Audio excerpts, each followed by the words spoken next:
السلام علیکم عزیز طلباء طالبات. آج ہم 9th کلاس کی اسلامیات کا دوسرا چیپٹر ہم پڑھنے جا رہے ہیں جو حدیث سے متعلق ہے. اس میں دو پورشن ہے. پہلا حدیث نبی صلی اللہ علیہ وسلم کی تعریف ہے اور اس کی کچھ وضاحت ہے، اور اس کے بعد دوسرا جو اس کا پورشن ہے وہ ہے کچھ احادیث ہیں، ان کا ہم ترجمہ پڑھیں گے اور اس کو سمجھنے کی کوشش کریں گے. ابھی اس لیکچر کے اندر ہم جو ہے وہ حدیث کے بارے میں ہم گفتگو کرتے ہیں. سب سے پہلی بات تو یہ کہ حدیث کا لغوی معنی بات اور گفتگو کرنا. حدیث کے اصطلاحی معنی وہ قول اور عمل جس کی نسبت نبی کریم صلی اللہ علیہ وسلم کی طرف وہ حدیث کہلاتا ہے. اچھا، لغوی معنی کیا ہوتا ہے کہ کسی لفظ کا جو معنی اور جو مطلب لغت میں لکھا ہوتا ہے، جو ڈکشنری میں جو لفظ کا معنی لکھا ہوتا ہے اس کو کہتے ہیں لغوی معنی. اور اس کو ذرا وضاحت سے اور بات کھول کر وہ کر لیتے ہیں، اس کو سمجھ لیتے ہیں کہ جب کسی لفظ کو بنایا جاتا ہے، کوئی بھی لفظ جب بنتا ہے تو اس کے کچھ معنی ہوتے ہیں. ایک معنی بھی ہو سکتا ہے، اس کے کئی معنی بھی ہو سکتے ہیں، 10 معنی بھی ہو سکتے ہیں، اس سے زیادہ بھی ہو سکتے ہیں. ٹھیک ہے، اب یہ جتنے بھی معنی ہیں، یہ سارے کے سارے معنی، یہ سارے کے سارے مطلب، یہ سارے کے سارے میننگز جو ہیں یہ اس کے لغوی معنی کہلاتے ہیں. مطلب ڈکشنری کے لحاظ سے اس کے معنی ہوتے ہیں. جس طرح حدیث کے لغوی معنی بات اور گفتگو کرنا. ٹھیک ہے. اچھا، اور جب پھر ایسا ہوتا ہے کہ کوئی لفظ جو ہے کسی فیلڈ کے اندر، کسی خاص فیلڈ کے اندر وہ لفظ جو ہے وہ کسی ایک معنی کے ساتھ خاص ہو جاتا ہے، کسی ایک چیز کے ساتھ خاص ہو جاتا ہے. جیسے ابھی ہم حدیث کو لے لیتے ہیں کہ حدیث کا لغوی معنی ہے بات اور گفتگو کرنا. اب بات اور گفتگو جو ہے وہ کس کی بات؟ نبی کریم صلی اللہ علیہ وسلم کی بات نہیں. کوئی بھی بات، کوئی بھی گفتگو، اس کے یہ لغوی معنی، حدیث کا لغوی معنی ہے. یعنی کہ یہاں پر نبی کریم صلی اللہ علیہ وسلم کی بات اور گفتگو کا ذکر نہیں ہو رہا. لیکن اسلام کے اندر، دین کے اندر یہ لفظ جو ہے، حدیث کا جو لفظ ہے، یہ ایک ٹرم بن چکا ہے، ایک اصطلاح بن چکا ہے. کس کے لیے؟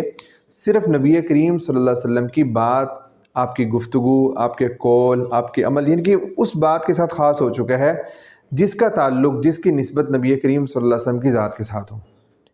اب مثلا دو بچے بیٹھے باتیں کر رہے ہیں تو ٹیچر ان سے کہتے ہیں کہ آپ جو ہے نا یہ کیا کر رہے ہیں؟ تو بچے کہتے ہیں ہم حدیثیں سنا رہے ہیں، حالانکہ وہ گپے لگا رہے ہیں، وہ آپس میں بات چیت کر رہے ہیں، کوئی بھی بات کر رہے ہیں. تو وہ کبھی بھی ایسے نہیں کہیں گے کہ سر ہم حدیثیں سنا رہے ہیں. یہ تو کوئی بات نہ ہوئی نا.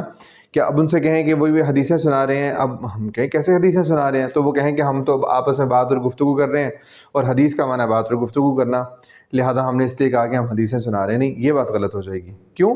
کیونکہ اب یہ حدیث کا لفظ خاص ہو چکا ہے کس کے ساتھ؟ اس بات کے ساتھ جس کا تعلق نبی کریم صلی اللہ علیہ وسلم کی ذات کے ساتھ ہو. چاہے وہ آپ کا کوئی عمل ہے، آپ کا کوئی جو ہے آپ کی کوئی بات ہے، کوئی گفتگو ہے، آپ نے کوئی خطاب فرمایا ہے، آپ نے کسی سے کوئی بات ذکر کی ہے، آپ نے کوئی عمل کر کے دکھایا ہے، کوئی کام کر کے دکھایا ہے، کوئی سنت ہے، اس کا تعلق جو ہے، یہ سارے کے ساری چیزیں جو ہے وہ حدیث سے، جس کا تعلق نبی کریم صلی اللہ علیہ وسلم کی ذات کے ساتھ ہو، وہ جو ہے وہ حدیث جو ہے وہ کہلاتی ہے. مثلا جیسے نبی ہے، اب نبی کا مطلب ہے خبر دینے والا. آپ نے یہ لفظ کئی مرتبہ پڑھا اردو کے اندر. اب نبی کا مطلب خبر دینے والا، لیکن اب کوئی آ کر ہمیں خبر دیتا ہے کہ باہر بارش ہو رہی ہے.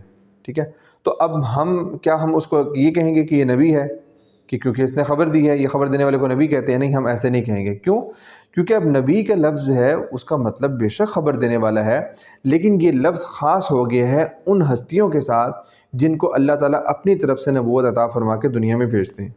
ٹھیک ہے، اپنے اللہ تعالیٰ کے جو برگزیدہ بندے ہوتے ہیں وہ جو خبر دیتے ہیں، اللہ تعالیٰ کی طرف سے پیغامات پہنچاتے ہیں، اس خبر کو، قیامت کے بارے میں خبر دیتے ہیں، جو بھی خبر دیتے ہیں، تو اس کو کہتے ہیں، ان کو کہتے ہیں نبی. ٹھیک ہے. اب دیکھیں لغوی معنی اس کا بے شک وہ ہے کہ خبر دینے والا صرف، لیکن اب وہ لفظ جو ہے وہ خاص ہو چکا ہے ایک خاص معنی کے ساتھ. تو بالکل یہاں پر بھی ایسا ہی ہے کہ حدیث کے اصطلاحی معنی کہ وہ قول اور عمل جس کی نسبت کا مطلب تعلق کہ نبی کریم صلی اللہ علیہ وسلم کی طرف ہو، حدیث کہلاتا ہے. ٹھیک ہے. اچھا، اس کے بعد جو ہے نا آپ کے ہمارے بک کے اندر جو ٹاپک ہے وہ ہے حدیث کی اہمیت اور فضیلت. اب حدیث کی اہمیت اور فضیلت مطلب کسی بھی چیز کی اہمیت کا جو ہے نا اندازہ لگایا جاتا ہے کہ اس کے کیا کیا اس کے اثرات ہو رہے ہیں، مطلب اس سے کس طرح سے فائدہ ہو رہا ہے اور کن چیزوں کے ساتھ اس کا تعلق ہے. اب حدیث کی کیا اہمیت اور فضیلت ہے؟ سب سے بڑی جو اس کی اہمیت اور فضیلت ہے کہ حدیث جو ہے وہ قرآن مجید کی تفسیر اور تشریح ہے. جس طرح آپ اردو میں پڑھتے ہیں نا کہ آپ نے کوئی شاعر کا کوئی شعر ہے اور اس کی بھی جو ہے وہ تشریح ہوتی ہے کہ اس کی تشریح کریں. تشریح کا مطلب کیا ہے کہ اس کو کھول کر بیان کریں، اس کو وضاحت کریں کہ اس کے اندر وہ کہنا کیا چاہتے ہیں. بالکل اسی طرح قرآن پاک جب اللہ پاک نے اتارا ہے تو نبی کریم صلی اللہ علیہ وسلم نے ان آیتوں کا مطلب بیان کیا ہے، ان کی تشریح کی ہے، ان کو کھول کر بیان کیا ہے کہ بھئی وہ اس آیت کا یہ مطلب ہے، اس کے اندر اللہ تعالیٰ یوں بیان فرما رہے ہیں۔ پھر جو کام کرنے کے تھے نبی کریم صلی اللہ علیہ وسلم نے ان کو کر کے دکھایا کہ یہ کام ہم نے اس طرح کرنا ہے، نماز ہے، زکوٰۃ ہے، ہم نے اس طرح سے اس کو ادا کرنا ہے، تاکہ ہم جو ہے وہ صحیح طریقے سے قرآن پاک پر صحیح طریقے سے عمل کرنا، اس کی صحیح تشریح کرنا، یہ حدیث کی سب سے بڑی اہمیت اور فضیلت ہے کہ حدیث جو ہے وہ قرآن مجید کی تفسیر اور تشریح کرتی ہے۔ دوسری بات کیا ہے کہ قرآن مجید کا عملی نمونہ، کہ قرآن پاک تو جو ہے نا وہ ایک کتاب ہے، وہ لکھی ہوئی کتاب ہے، اللہ پاک نے اتار دیا، اسٹیٹمنٹس ہیں اس کے اندر لکھے ہوئے ہیں کہ یہ کام کرنے ہیں، یہ کام نہیں کرنے۔ کچھ لوگوں کے واقعات اچھے بھی بیان کیے، برے لوگوں کے واقعات بھی بیان کیے تاکہ مجھ سے عبرت حاصل کریں۔ اب اس کے اوپر صحیح طریقے سے عمل کرنے کی ضرورت تھی، تو اللہ تعالیٰ نے نبی کریم صلی اللہ علیہ وسلم کو جو بھیجا، تو نبی کریم صلی اللہ علیہ وسلم نے ان ساری چیزوں پر عمل کر کے دکھایا۔ جو اچھے کام تھے ان پر عمل کر کے دکھایا، جو برے کام تھے ان سے بچ کر دکھایا، ان کو روک کر دکھایا۔ یہ جو قرآن پاک کی جو قرآن مجید کا عملی نمونہ پیش کیا، یہ حدیث ہے۔ مطلب ظاہری بات ہے نا کہ ہم کہتے ہیں کہ نبی کریم صلی اللہ علیہ وسلم نے نماز یوں پڑھی، نبی کریم صلی اللہ علیہ وسلم نے زکوٰۃ کے بارے میں یہ احکام کی، نبی کریم صلی اللہ علیہ وسلم نے اس طرح جو ہے وہ چل کر گئے، آپ صلی اللہ علیہ وسلم اس طرح کھانا کھاتے تھے، آپ اس طرح آرام فرماتے تھے، آپ اس طرح لوگوں سے ملتے تھے، اس طرح آپ بات کرنے کا آپ کا طریقہ یہ تھا۔ یہ جو ساری کی ساری چیزیں ہیں یہ قرآن پاک کے اوپر عمل کر کے دکھا رہے تھے نا نبی کریم صلی اللہ علیہ وسلم۔ تو ہمیں کیا معلوم ہوا کہ حدیث جو ہے وہ قرآن مجید کا عملی نمونہ ہے کہ جو نبی کریم صلی اللہ علیہ وسلم نے اس کے اوپر عمل کر کے دکھایا۔ اس کے بعد کیا ہے کہ ہماری زندگی نبی کریم صلی اللہ علیہ وسلم کے اقوال و افعال کے مطابق ہونی چاہیے۔ اب یہ حدیث کی جو اہمیت کا اندازہ اس سے بھی ہم لگائیں کہ قرآن حدیث کی اہمیت اتنی زیادہ ہے کہ ہم آگے آیتیں ہم پڑھ رہے ہیں کہ ہماری زندگی جو ہے وہ اللہ تعالیٰ ہم سے یہ مطالبہ کر رہے ہیں، اللہ تعالیٰ ہمارے ذمے یہ کام لگا رہے ہیں کہ ہماری زندگی نبی کریم صلی اللہ علیہ وسلم کی زندگی کے مطابق ہونی چاہیے۔ ٹھیک ہے، اب نبی کریم صلی اللہ علیہ وسلم کی زندگی کیسے تھی اسے ہمیں حدیث سے پتہ لگے گا۔ مطلب ہماری زندگی جو ہے وہ نبی کریم صلی اللہ علیہ وسلم کی سنتوں جیسی ہو جائے، آپ کی سنتوں پر عمل کرنے والے بن جائیں، آپ کی زندگی جیسی ہماری زندگی ہو جائے۔ اب اس کا تعلق کس کے ساتھ ہے؟ حدیث کے ساتھ ہے۔ ظاہری بات ہے جب ہم احادیث کو پڑھیں گے، ہمارے علم کے اندر وہ باتیں ہوں گی کہ نبی کریم صلی اللہ علیہ وسلم نے زندگی کس طرح گزاری ہے، تبھی ہم عمل کر سکیں گے نا۔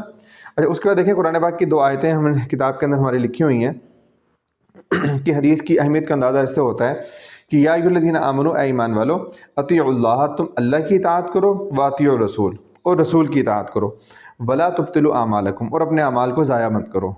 مطلب اللہ کی اطاعت کرو اور اللہ کے رسول کی اطاعت کرو۔ اللہ کے رسول کی اطاعت کیسے ہوگی؟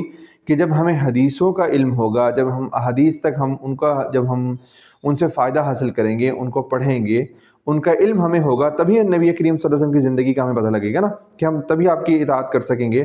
تو اس سے معلوم ہوا کہ حدیث کتنی زیادہ اہم ہے، حدیث کی اہمیت کتنی زیادہ ہے اور فضیلت اس کی اتنی زیادہ ہے۔ اور اس کے بعد جو ہے نا وما آتاکم الرسول فخذوا وما نہاکم عنہ فانتہوا، کہ اللہ تعالیٰ فرما رہے ہیں کہ جو نبی کریم صلی اللہ علیہ وسلم تمہیں دے دیں، فخذوا، پس تم اس کو لے لو، اور وما نہاکم عنہ، اور جس سے تمہیں منع کر دیں اس سے جو ہے تم رک جاؤ۔ ٹھیک ہے، اب اس سے معلوم ہوتا ہے کہ نبی کریم صلی اللہ علیہ وسلم کی جو احادیث ہیں ان کی کتنی زیادہ اہمیت ہے، کہ اللہ تعالیٰ فرما رہے ہیں کہ جو نبی پاک صلی اللہ علیہ وسلم تمہیں دے دیں، مطلب جس کام کے کرنے کا حکم دے دیں اس سے بس تم کرو، اور جس سے منع کر دیں اس سے بس تم رک جاؤ۔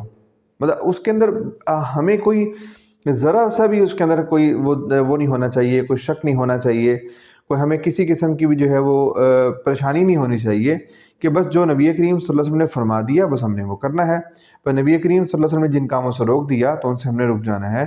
تو یہ حدیث کی اہمیت اور فضیلت ہے کہ اہمیت بھی اتنی زیادہ ہے اور اس کی فضیلت کہ اللہ تعالیٰ اتنے زیادہ جو ہے وہ اس کو اہم طریقے سے اور اتنی زیادہ اس کو جو ہے وہ بیان فرما رہے ہیں کہ تم اللہ کی اطاعت کرو، اللہ کے رسول کی اطاعت کرو۔ تو اب ان سے ہمیں رہنمائی ملتی ہے کہ ہمیں جو ہے نبی کریم صلی اللہ علیہ وسلم کی زندگی کے مطابق اپنی زندگی گزارنی ہے، تبھی ہم دنیا میں بھی کامیاب ہوں گے، ہم آخرت میں بھی کامیاب ہوں گے۔ ہم تو صرف ہم اس لیے نہیں پڑھ رہے کہ ہم جو ہے وہ صرف پیپر کی ہماری اچھی تیاری ہو جائے، ہمارے نمبر اچھے آ جائیں، نمبر تو انشاءاللہ اچھے آ ہی جائیں گے۔ ٹھیک ہے، جو ہم نے اس چیز سے جو سبق حاصل کرنا ہے وہ یہ ہے کہ ہم نے اپنی جو زندگی ہے وہ نبی کریم صلی اللہ علیہ وسلم کی زندگی کے مطابق گزارنی ہے تاکہ ہم کامیاب ہو سکیں۔ باقی پیپر کے پوائنٹ آف ویو سے آپ کے جو لغوی معنی ہوتے ہیں نا، یہ تو آپ کا MCQ پکا ٹھکا بن جاتا ہے۔ ٹھیک ہے، اس کو تو آپ نے بالکل مس نہیں کرنا۔ اور حدیث کے اصطلاحی معنی یہ آگے بھی سبق کے اندر جو آخری مشق کے اندر سوالات ہوں گے اس کو بھی ہم دیکھ لیں گے، حدیث کے اصطلاحی معنی بیان کریں، یہ آرام سے آپ کا یہ وہ بن سکتا ہے۔ باقی اہمیت و فضیلت کے بارے میں ہمارا وہاں پر آخر میں کوسچن آ رہا ہے، پھر ہم اس کو وہاں پر ڈسکس کریں گے انشاءاللہ۔ ٹھیک ہے، امید آپ کو یہ سمجھ آئی ہوگی بات۔ اگر آپ نے پھر بھی کوئی بات پوچھنا ہو تو آپ پوچھ سکتے ہیں کمنٹ سیکشن میں۔ بہت شکریہ، السلام علیکم۔